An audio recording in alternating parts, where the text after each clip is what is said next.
The winter of 1992 pressed down on Alaska with an almost supernatural weight. Snow covered the landscape like a white shroud, swallowing roads, forests, and outposts in a silence so deep it felt ancient. At Fort Richardson, the cold seeped through every crack in the barracks. Inside, soldiers huddled together in the common room, breath misting in the faint light of a small television. Static crackled across the screen, and then the image sharpened. A news broadcast, local but strange, the kind that seemed out of place for the hour. A gray-haired news anchor spoke in a cautious tone, his voice trembling as he read from a teleprompter. "Seismologists," he said, "have detected something unusual, something deep beneath Alaska's wilderness." His words were hesitant, like he wasn't sure he should be saying them. A graphic appeared behind him, jagged lines of seismic activity radiating from a point near Mount Denali. The soldiers leaned closer. One of them laughed nervously, muttering, "Another quake, probably." But the anchor continued, his voice lower now. He said that a team of researchers had recorded echoes from deep underground. Geometric echoes, impossible ones, as though the Earth had reflected their signals with mathematical precision. The room fell silent. Then the anchor mentioned something even stranger. He spoke of a possible structure, an object far beneath the ice and rock, larger than anything man-made. For a few seconds an image flashed on screen, a pyramid-shaped outline superimposed over a map of Alaska. The air in the room seemed to thicken, and then, mid-sentence, the broadcast cut out. Static filled the screen. The channel was gone.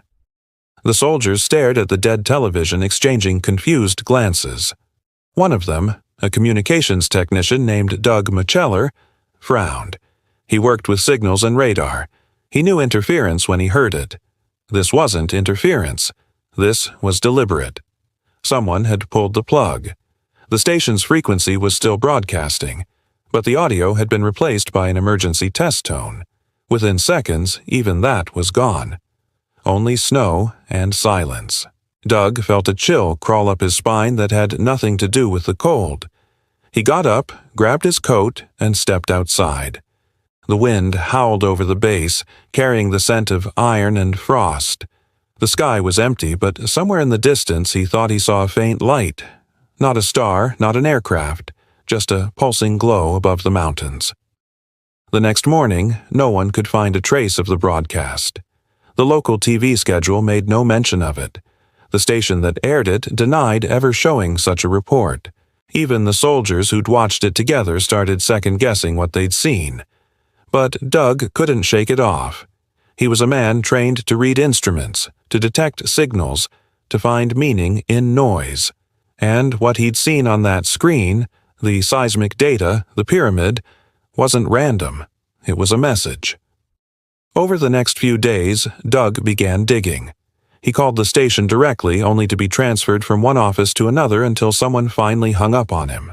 When he drove there in Pearson, a small facility tucked behind a frozen lot on the outskirts of Anchorage, a nervous technician met him at the door. The man looked pale, like he hadn't slept in days. Doug mentioned the broadcast, and the technician's face went white. He said nothing for a long moment, then leaned in and whispered, "You shouldn't ask about that." Before Doug could reply, two men in dark suits appeared from a hallway behind the studio floor. They weren't station employees. One of them smiled thinly and said, "We're sorry, sir. There's been a misunderstanding. You should go." Doug turned to leave, but as he walked to his car, he caught sight of something odd. A van parked near the loading dock with government plates. Inside, he saw black cases stacked like weapons crates. One of them was labeled USGS Seismic Records, Restricted.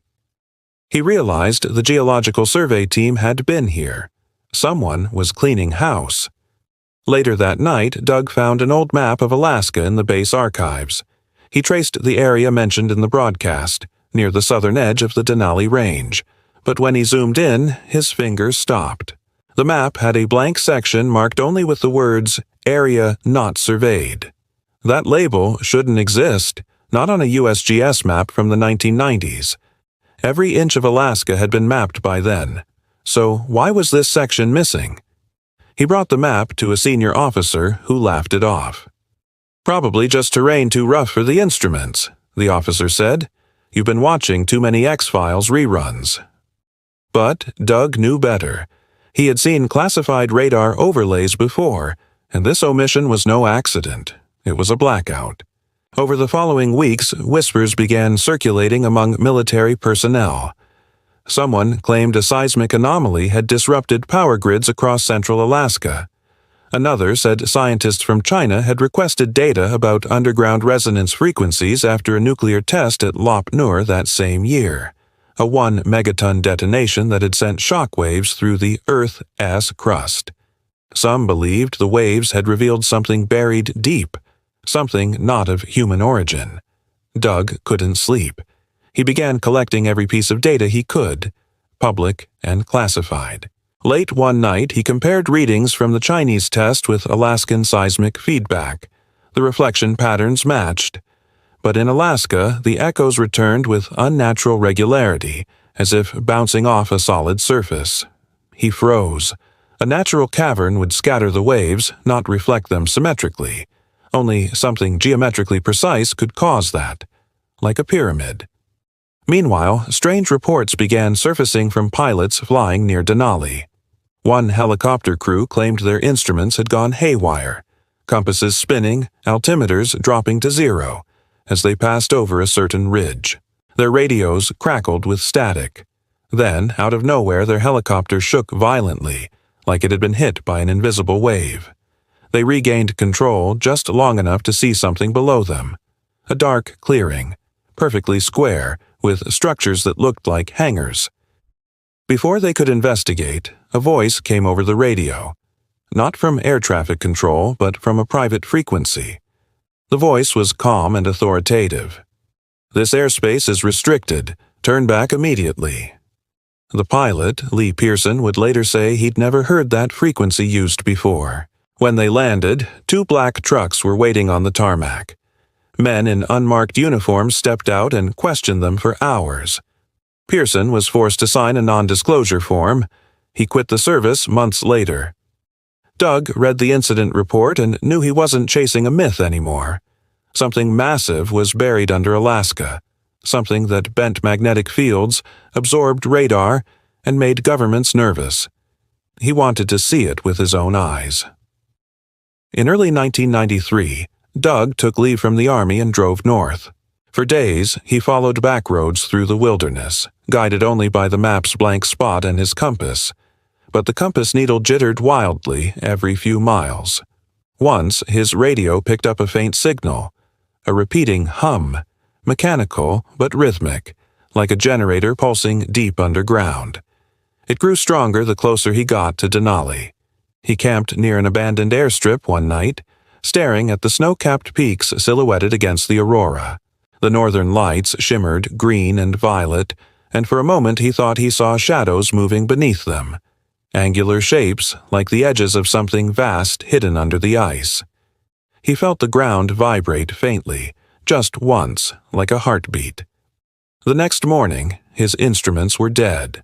The car battery, the radio, even his digital watch, all drained.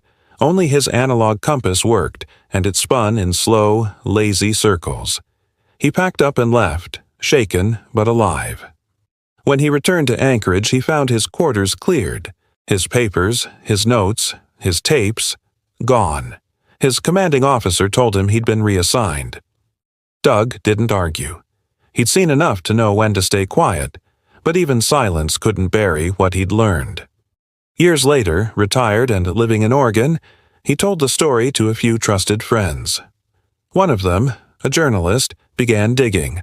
That's how the legend of Alaska's buried Black Pyramid resurfaced. What Doug didn't know was that other people had seen it too. A geologist named Bruce Pearson had once studied aerial imagery of Alaska, OES interior, and found something extraordinary. A rectangular clearing surrounded by terrain that looked subtly altered, as if bulldozed decades ago. In the center of that clearing was a formation too regular to be natural. It wasn't visible from the ground, but from the sky, under certain lighting, it cast a faint shadow shaped like a pyramid. Rumors began spreading through forums and late-night radio shows. Some said it was a Cold War relic, a power generator built using alien technology. Others claimed it was far older, a remnant of a civilization that predated the Ice Age. In the years that followed, dozens of expeditions tried to locate it. Most found nothing. But the strange part was that their GPS data often failed near the same coordinates. Instruments freezing, batteries dying, compasses refusing to align north. The wilderness there seemed to repel technology. For Doug, it wasn't about aliens or myths. It was about the truth he'd seen blink across that television screen in 1992, the brief flash of seismic data, the pyramid outline, the silence that followed. It was a secret buried not just under ice, but under decades of denial. And somewhere, deep beneath Alaska's frozen crust, the ground still trembled every now and then, rhythmic, deliberate, as if something ancient was stirring, waiting to be found again. The winter storm that chased Doug back to Anchorage broke sometime before dawn. A faint blue light spread across the horizon, and the city, small, half asleep, muffled beneath a quilt of snow, looked almost peaceful. But Doug knew peace was the last thing he would find. His quarters had been stripped clean. The drawers where he'd kept tapes and notepads were empty. His radio kit was gone. Only the faint imprint of the equipment on the table remained, like a ghost of evidence already erased. He sat on the edge of his bed, staring at the frost on the window. Somewhere, men in suits were laughing, convinced that a soldier with too much curiosity would let the cold and the silence bury the questions. They were wrong. Doug's reassignment orders came through that afternoon. He was to transfer south within the week, routine paperwork, no explanation. The document was signed by a colonel he'd never met. He folded it, placed it in his jacket, and walked out without saluting anyone. For several days he drifted through Anchorage like a man walking through a dream. The city was gray, half hidden under mist from the Cook Inlet. Bars and diners were filled with oil workers and fishermen escaping the cold.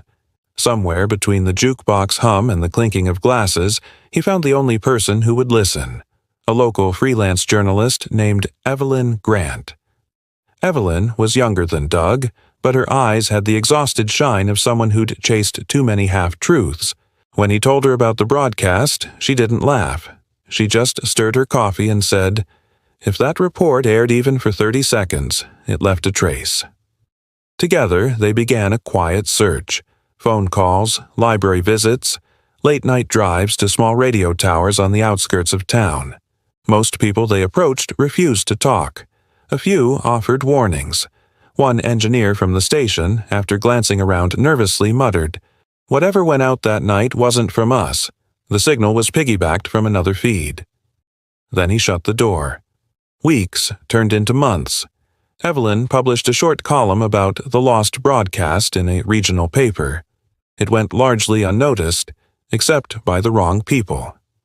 A black sedan began appearing outside her apartment. Her editor told her to drop the story. She didn't, and that was when new information found them instead. A man named Bruce Pearson, a retired geologist, reached out claiming he'd seen something unusual on aerial imagery while doing contract work for a mining survey. Over a patch of wilderness southwest of Denali, the satellite images revealed an unnaturally straight clearing nearly a kilometer long. The terrain around it showed concentric disturbances, as if the ground had been compacted by immense weight or heat. And at the center, faint but undeniable, was a geometric outline, a shadow that refused to match the surrounding topography. Bruce had reported it to his supervisor and was told the file had been transferred to another department. A week later, the entire dataset vanished from the company servers. That's when he knew it mattered. Doug and Evelyn drove north to meet him. The trip took them along frozen highways that felt endless. Every few miles, the car's radio fizzed with bursts of static. By the time they reached Bruce's cabin, night had swallowed the land. Inside, maps covered the walls. Bruce traced a gloved finger over the coordinates, his voice low. Whatever's under there isn't natural. It's absorbing radar like it's designed to hide. He handed them a printed photo, grainy, high contrast, but unmistakable. The shadow in the clearing formed a perfect triangle. That night, as they camped near the edge of the woods, Doug woke to a low hum. The air itself seemed to vibrate. Snow fell upward in tiny spirals, caught in an unseen current. When it stopped, the silence returned thicker than before. They drove back to Anchorage without speaking. Evelyn's hands trembled on the steering wheel. Doug watched the mountains in the rearview mirror and thought he saw light flicker beneath the ice. News of strange activity began surfacing across central Alaska. Hunters losing GPS contact, aircraft reporting magnetometer failures, hikers vanishing near the same coordinates. Locals whispered about the Alaska Triangle, an expanse between Anchorage, Juneau, and Barrow known for its disappearances. Over the years, thousands had gone missing there. Bush pilots, trekkers, even whole expeditions. Authorities blamed weather and terrain. The native elders blamed older things. Evelyn dug through archives and discovered something chilling.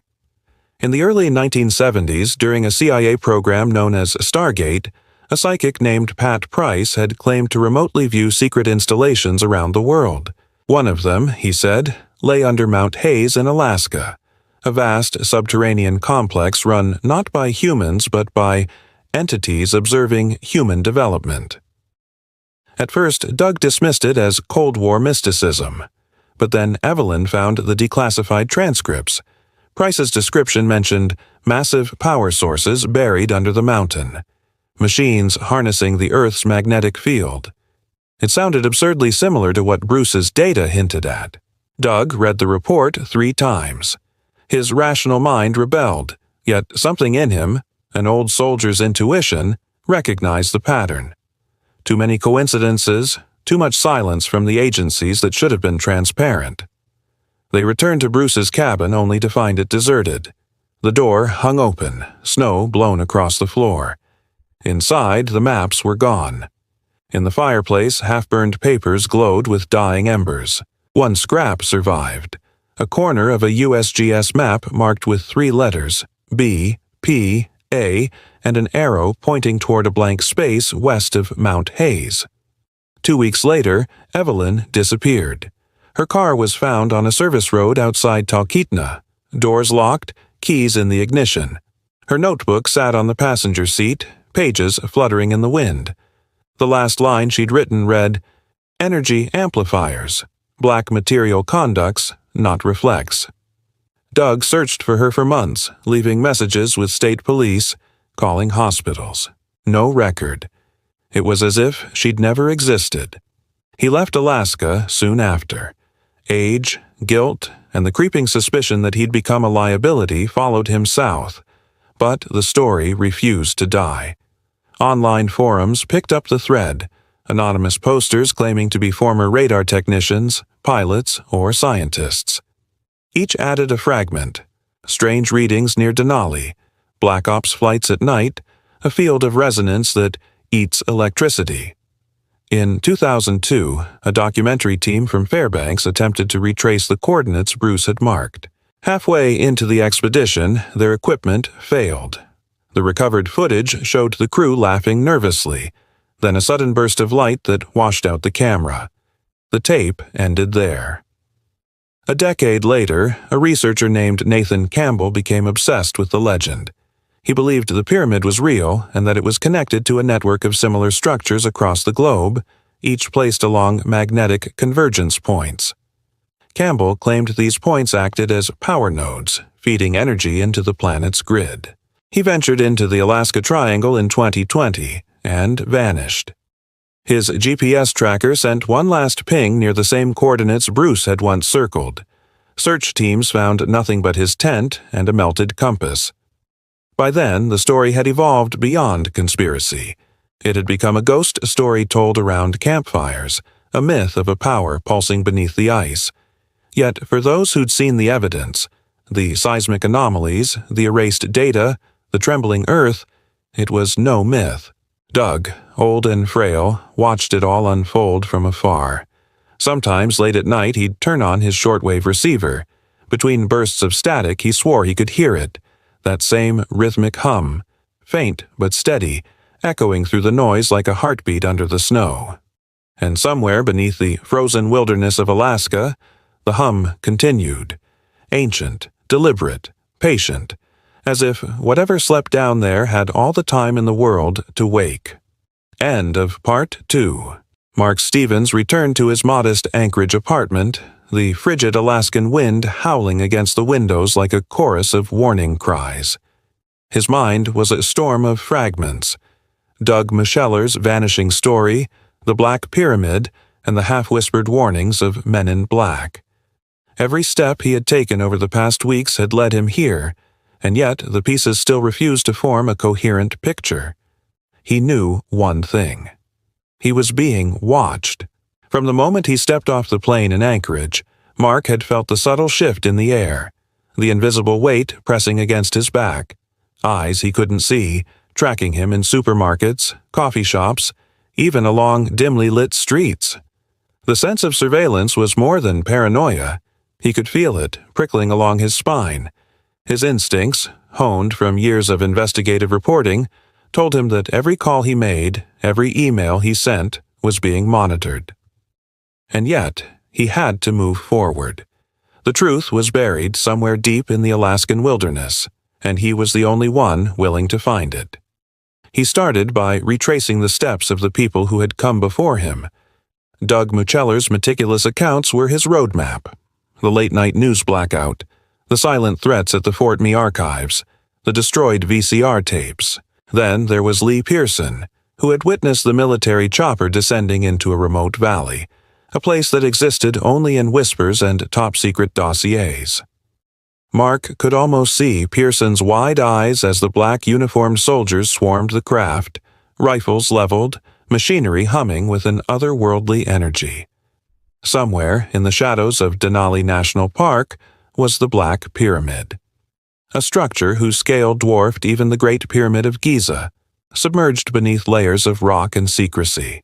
Mark spent the next several days sifting through declassified files, old newspaper clippings, and forgotten military reports. He discovered that the Stargate project had operated in the region, employing psychics like Pat Price to remote view hidden sites. Price's reports, long classified, hinted at human-looking aliens inside Mount Hayes, controlling electromagnetic anomalies that caused instruments to fail. Mark S. pulse quickened as he read Price S. notes. The same area had been a hotspot for strange aircraft activity and unexplained disappearances for decades. It was all pointing to the Alaskan Triangle, a place where the veil between the known and the impossible was thin, and where the Black Pyramid's shadow touched everything. The next step was fieldwork. Mark could not rely on documents alone. He needed the ground truth, and for that, he hired a small bush pilot familiar with Denali's unforgiving terrain. The pilot, a grizzled veteran named Carl Hensley, had flown supply runs into the remotest parts of Alaska for decades. Over a brief lunch in an Anchorage diner, Mark explained the nature of the expedition without giving away the full scope. Carl raised an eyebrow at the mention of unusual topography but remained silent. Experience had taught him not to ask questions when travelers spoke in half-truths about the wilderness. Before dawn the following day, Mark and Carl were airborne, cutting through the mist and jagged peaks. The valley west of Denali spread beneath them like a frozen ocean of white and dark green, punctuated by the irregular lines of rivers and glaciers. Mark squinted at the maps spread across his lap, comparing coordinates given by Mutler, Pearson, and other witnesses.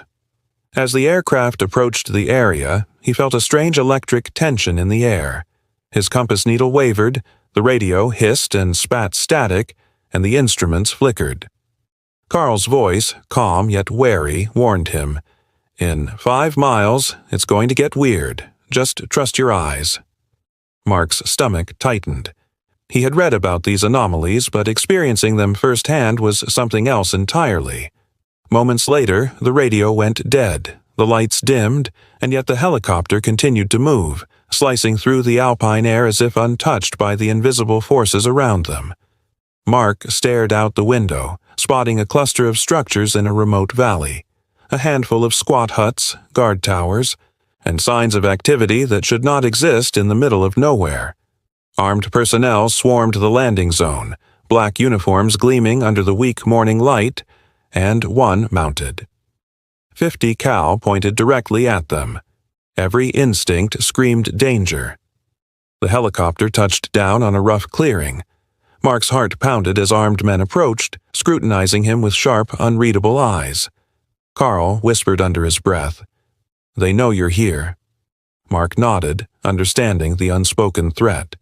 This was no ordinary military outpost.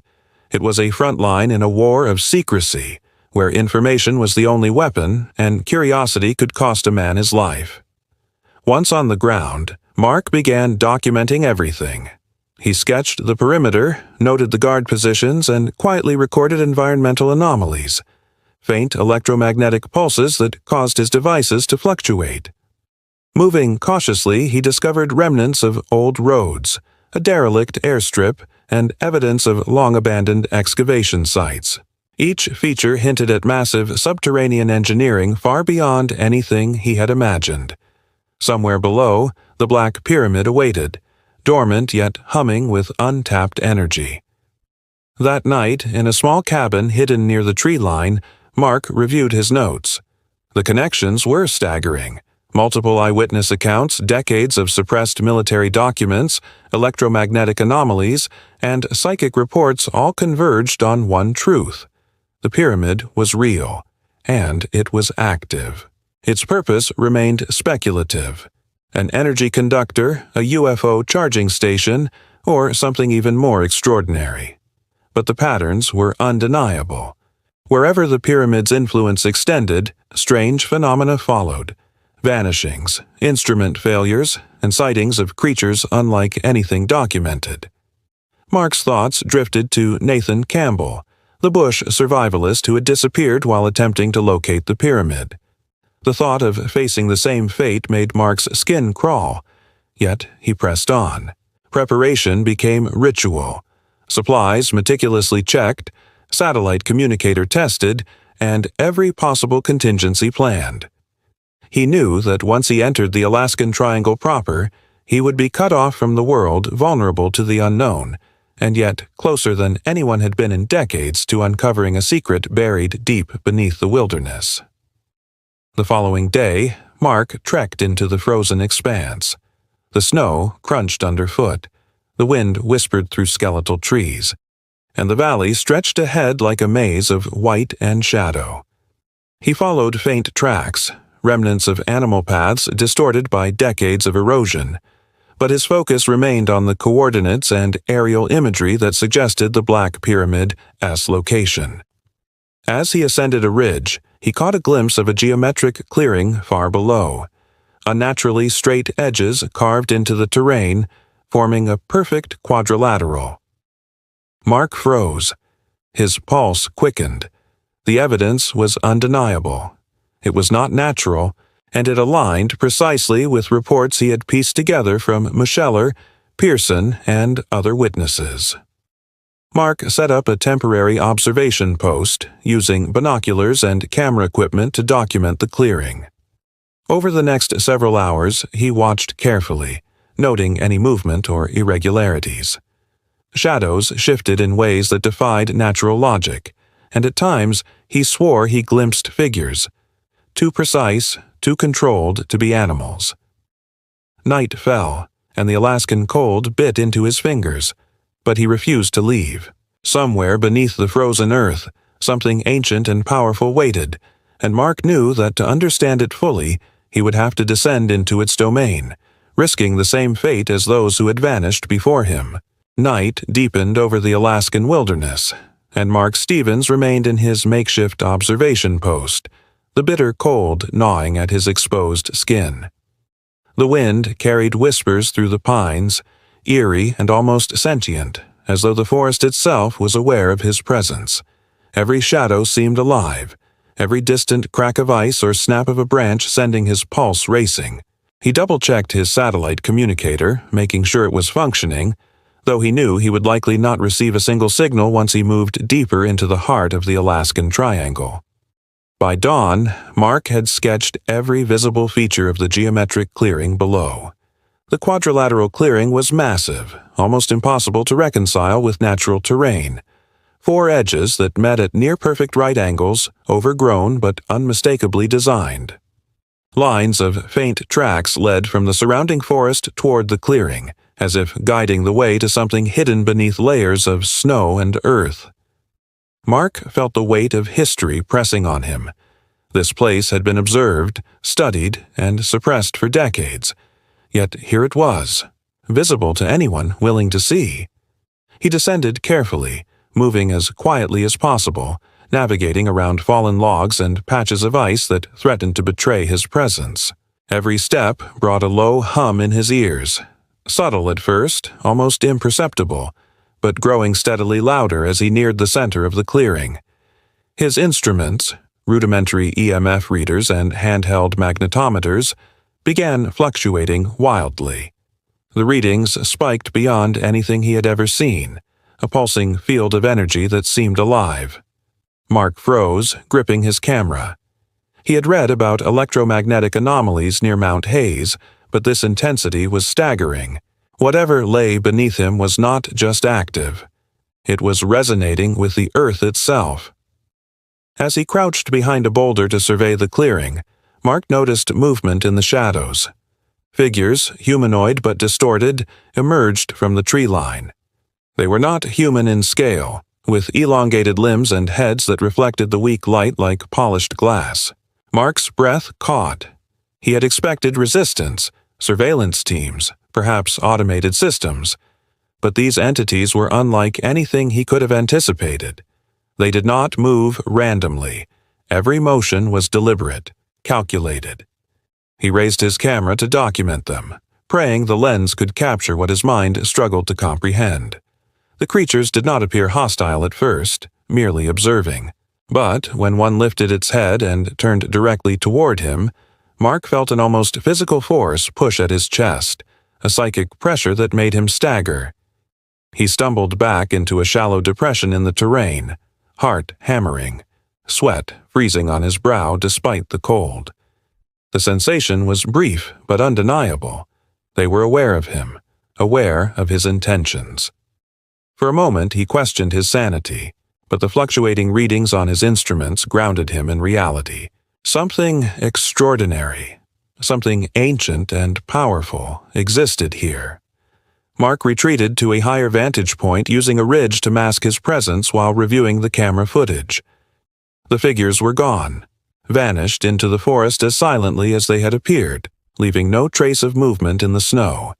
The clearing, however, remained, a geometric anomaly in the wilderness, radiating energy and waiting. Mark knew that to understand it fully, he would have to descend further, closer to whatever lay beneath the surface. And yet he could not shake the feeling that he was being watched by more than just the creatures. Men in black, military agents, perhaps even automated sensors embedded in the terrain itself, could be monitoring every move. The next day, Mark hiked further into the Alaskan Triangle, navigating narrow ridges and frozen riverbeds. He followed the coordinates suggested by Micheller's accounts and Bruce Pearson's aerial observations, moving ever closer to Mount Hayes. The wilderness around him was deceptive. Distances were longer than they appeared on maps, and every slope seemed steeper, more treacherous. He carried supplies for 2 weeks, knowing that once he crossed certain thresholds, retreat would be impossible. His camera equipment, notebooks, and rudimentary EMF tools were the only weapons he had against the unknown. Late in the afternoon, Mark finally approached the base of Mount Hayes, a monolithic presence rising above the tree line, shrouded in snow and mist.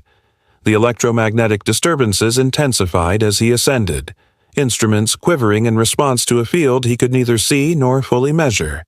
The air itself seemed to hum, vibrating faintly against his chest. As he climbed, he noticed subtle signs of prior human activity, deep grooves in the rock suggesting heavy machinery, worn paths hidden beneath snow, and fragments of metal that glinted unnaturally in the fading light. Whoever had been here before him had not only found the pyramid, they had worked tirelessly to conceal it. Mark set up a temporary camp halfway up the mountain, his eyes scanning constantly for movement. Shadows flitted at the edge of vision, and strange sounds, a low-frequency vibration almost like distant machinery, filled the night. Sleep was impossible. Every creak of ice or brush of wind against the tent sent him into alert. By dawn, he had resolved to push onward, descending into the valley below the ridge where the clearing and pyramid were said to exist. He knew that once he reached it, there would be no turning back. The Black Pyramid's power, its purpose, and its guardians would reveal themselves, whether he was ready or not. As Mark approached the valley floor, he encountered the first real obstacle, a shallow chasm cutting across the landscape, ice-crusted and treacherous. On the other side, the clearing's edges became more defined. He could see straight lines in the snow, faint remnants of paths, and the overgrown outline of what looked like a crude runway. All evidence of human presence, carefully erased from maps and records. Every step was deliberate, every movement calculated as he navigated across unstable ground.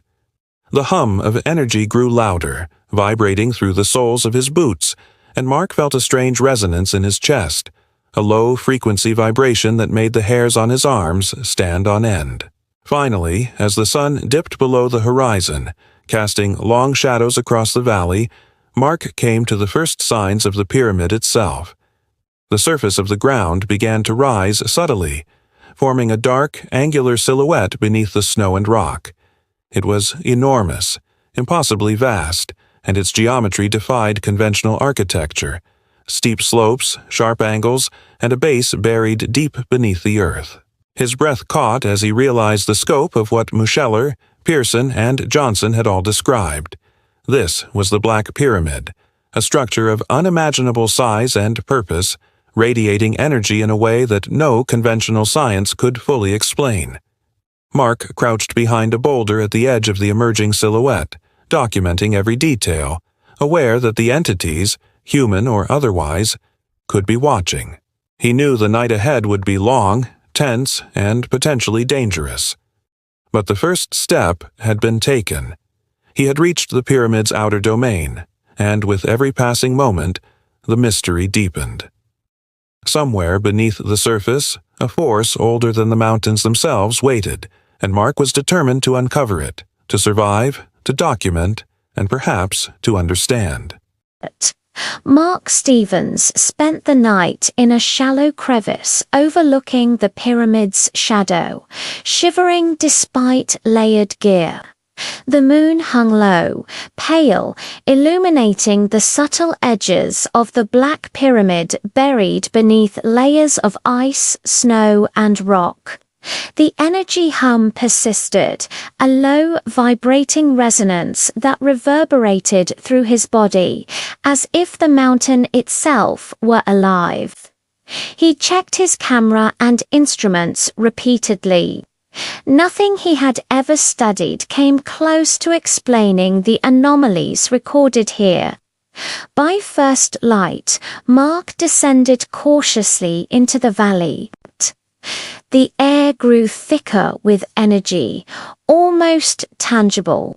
His EMF reader flickered wildly, occasionally spiking beyond its measurement capacity. The terrain became increasingly unnatural, jagged rocks arranged in patterns that suggested design, not randomness.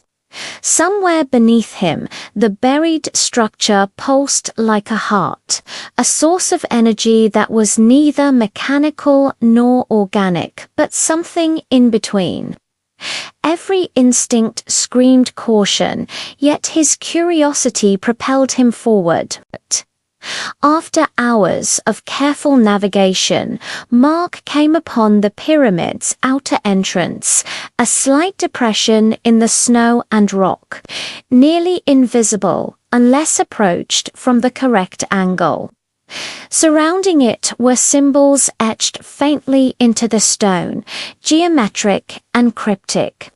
They glowed faintly as his EMF instruments flared, an eerie sign that the structure's energy was reactive.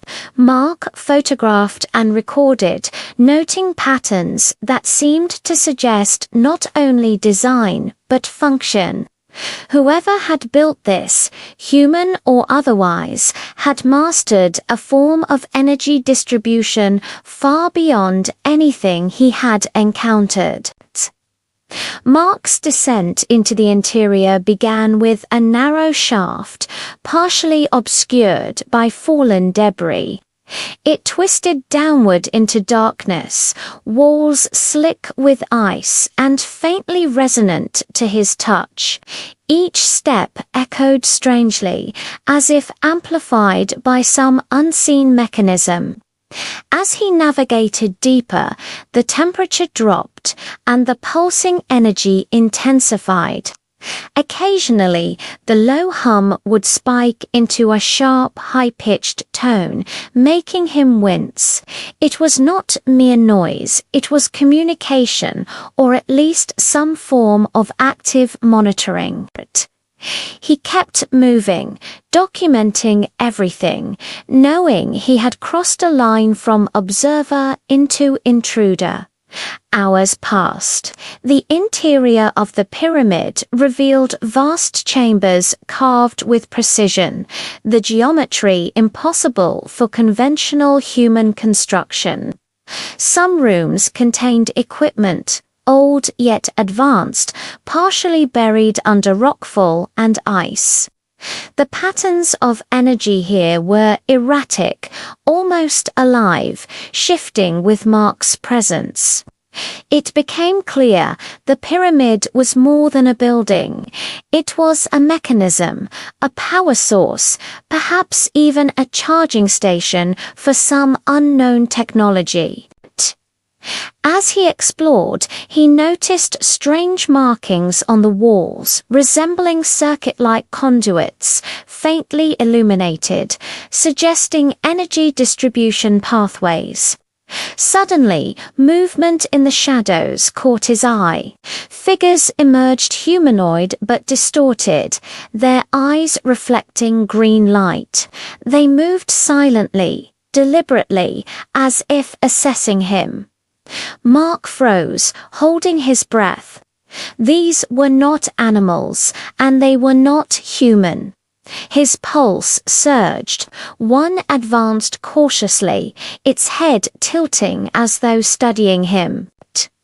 Mark slowly raised his camera and captured images, each flash of light causing the entities to recoil slightly, but not retreat.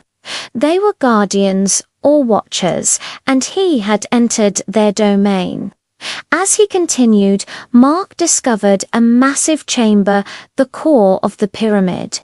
It was a vast hall of black, polished stone, with angular structures rising toward a ceiling lost in shadows.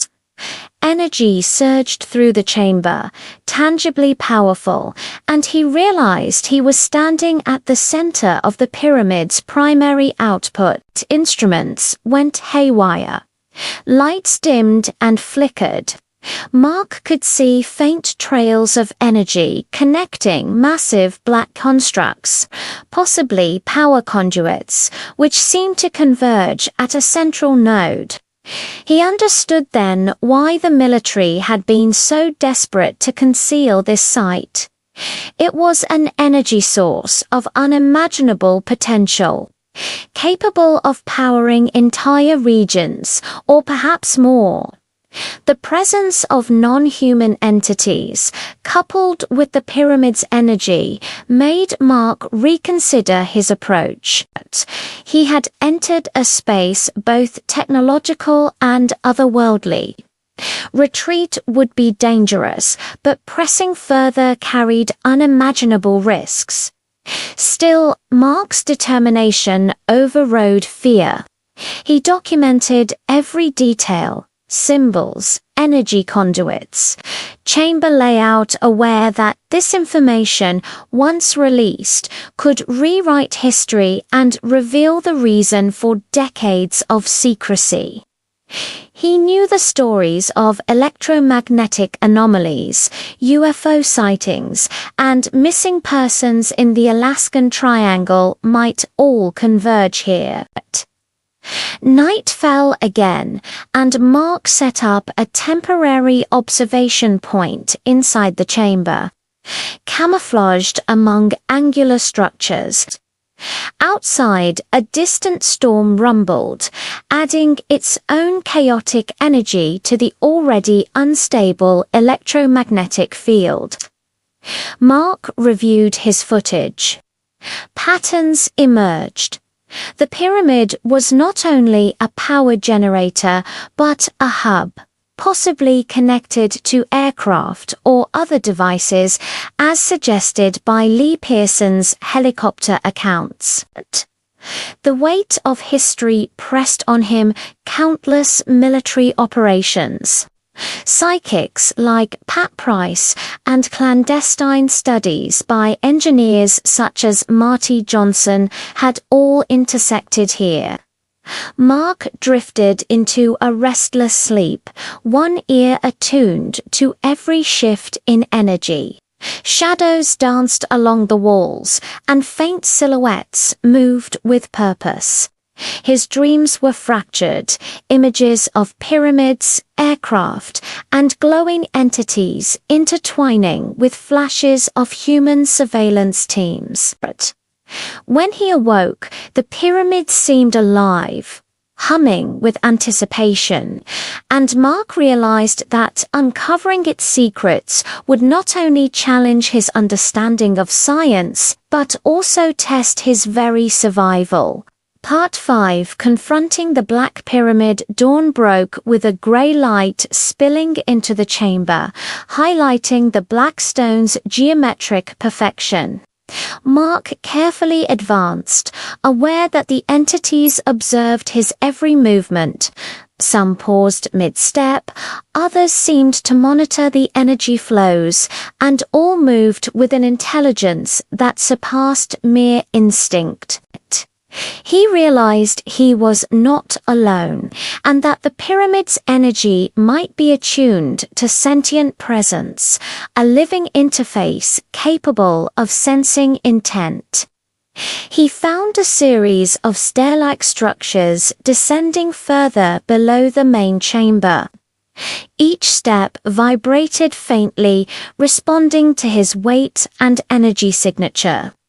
The deeper he went, the more intense the electromagnetic field became. Instruments failed completely, leaving him reliant on sight and intuition.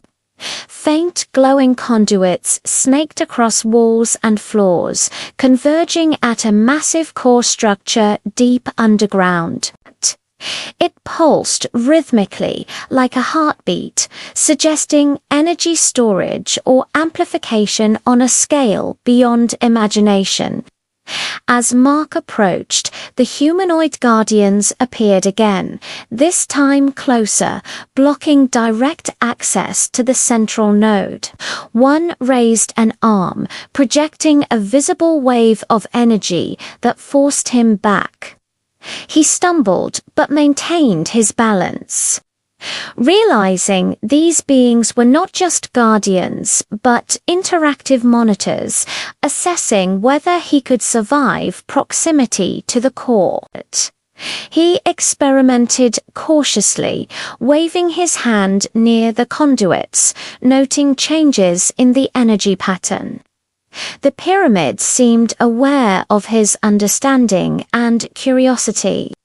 Suddenly, the floor beneath him shivered.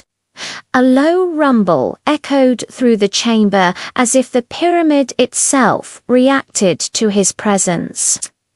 Mark crouched, documenting everything with his camera. Images showed faint energy trails spiraling into the central node, converging at a massive dark obelisk embedded into the floor. The obelisk pulsed with power, and a low hum resonated through the air, vibrating his chest. He sensed that this was the epicenter of the pyramid's capabilities, an energy source capable of charging devices far beyond contemporary science, possibly including aircraft, as some eyewitnesses suggested. Mark pushed further, guided by curiosity and the need to understand. He noted channels leading from the obelisk to side chambers containing machinery and instruments, long abandoned but astonishingly sophisticated. Metallic plates aligned perfectly with energy conduits, amplifying and distributing power. He realized the pyramid had been a working laboratory, a power plant, and perhaps a command center all in one. This aligned eerily with Marty Johnson's recollections, scaled-down experiments demonstrating energy output greater than input. Here was the source of those experiments, magnified to monumental proportions. The Guardians became more active as he approached, moving with increasing coordination, almost herding him toward specific pathways. Mark realized the pyramid had a purpose, not only generating energy but channeling, protecting, and perhaps even guiding usage. This was more than a building. It was a mechanism with rules. A living system. Panic threatened, but Mark suppressed it, recognizing that aggressive actions could trigger unknown consequences. He moved deliberately, documenting the interaction between entities and energy flows. Hours passed, shadows lengthened, and Mark understood the scale of secrecy surrounding the site. The U.S. government's decades-long effort to conceal this pyramid made sense. It was not merely a discovery, but a potential weapon, energy source, and interface with forces beyond conventional understanding. Non-human intelligence, advanced engineering, and an energy network beyond imagination all converged here. Mark knew he could not remain. Survival depended on retreat and accurate documentation. With careful steps, he retraced his path, recording the Guardian's movements and energy pulses. Every detail was logged, every anomaly noted, as he ascended back toward the valley floor. Once outside, the wilderness seemed deceptively calm. Snowfall covered tracks, and the air returned to its familiar Alaskan crispness, masking the epicenter of secrets hidden below. Mark exhaled, exhausted yet exhilarated. He had touched something extraordinary, a convergence of history, energy, and intelligence that spanned decades, even centuries. As he descended toward the forest edge, Mark knew this was only the beginning.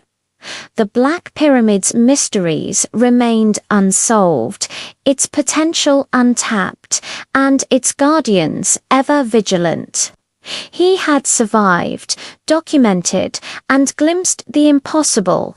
The world above remained unaware of the truth buried under Alaska's wilderness, but Mark Stevens had seen it, and the story, finally, was his to tell. Mark Stevens emerged from the shadow of the Alaskan wilderness into a fragile dawn, each breath visible in the crisp air, carrying with it the weight of what he had just witnessed. The valley stretched around him like a frozen cathedral, serene and untouched, belying the unimaginable forces that pulsed beneath the surface. His boots crunched against frost-hardened soil, and every snap of a branch echoed ominously, as if nature itself were wary of the secrets buried below. He paused, scanning the tree line. The Guardians were nowhere in sight, yet their presence lingered like a memory, a silent warning etched into the fabric of the world. He began the long trek back toward civilization, navigating over frozen streams and rugged terrain. Mark reviewed the hours of footage, photos, and notes he had meticulously gathered, aware that each frame told a story of a technology, or perhaps intelligence, far beyond human comprehension. The pyramid's architecture, the geometric precision of its chambers, and the strange conduits all indicated an understanding of energy that defied conventional science. Every step he took away from the site felt like moving further from the edge of reality, and yet the hum of the pyramid's energy seemed to echo inside his mind, persistent and almost sentient. By late afternoon, Mark reached a ridge overlooking the surrounding expanse, and he could just make out the patterns of the valley below, the faint trace of the abandoned airstrip, the quadrilateral clearing, and the subtle anomalies that only he had observed from the air and on foot. It was then that he realized the enormity of the cover-up. Decades of military surveillance, the destruction of records, the intervention of non-human entities, and the mysterious disappearances all converged here. This was more than a secret. It was a carefully guarded nexus of power and influence, its existence deliberately hidden from the public. The journey back to Anchorage was harrowing. Mark felt eyes on him, shadows among the trees, fleeting glimpses of movement that seemed impossible in the dense wilderness. He altered his route several times, sticking to secondary paths and avoiding main trails. Somewhere deep in the Alaskan Triangle, he understood, the line between observer and participant was thin. Every story he had heard, from Doug Mutler's news broadcast to Lee Pearson's helicopter flights to Marty Johnson's confidential experiments, led to the same location, the Black Pyramid. And now, having witnessed its core, Mark understood that the energy it generated, its very existence, was a factor in the strange phenomena reported across Alaska: UFO sightings, missing persons, and electromagnetic anomalies. Back in Anchorage, Mark found the city oddly quiet, the ordinary rhythm of life contrasting sharply with the extraordinary truths he carried. He contacted Linda Moulton Howe, the investigative journalist who had chronicled much of the prior accounts. Sharing his data required caution. The Black Pyramid was not just a secret of military intelligence, but a phenomenon that seemed to defy conventional containment.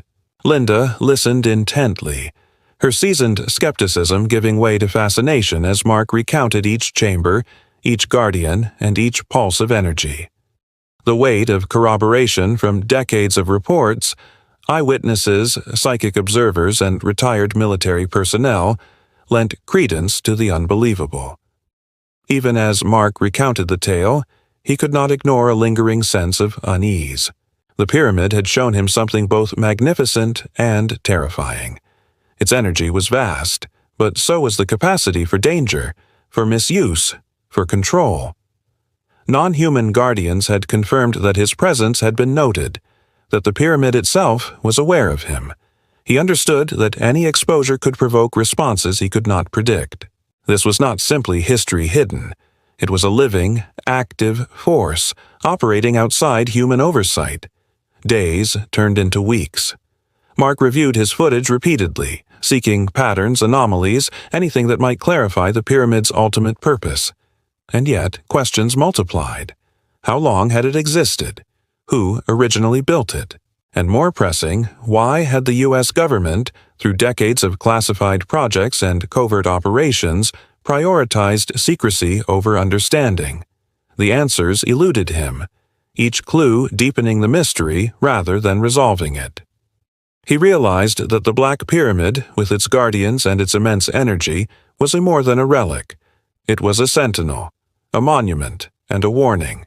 One evening, as the northern lights danced across the Alaskan sky, Mark stepped outside and gazed northward. Somewhere beneath the mountains, the pyramid hummed quietly, its energy coursing through unseen channels, alive and vigilant. He felt both awe and fear, recognizing that the world above, with its laws and governments, was largely unaware of the forces below. Yet Mark also understood that knowledge had a cost. To document, to reveal, to investigate was to enter a realm where human authority had no sway, and where secrets older than nations themselves remained jealously guarded.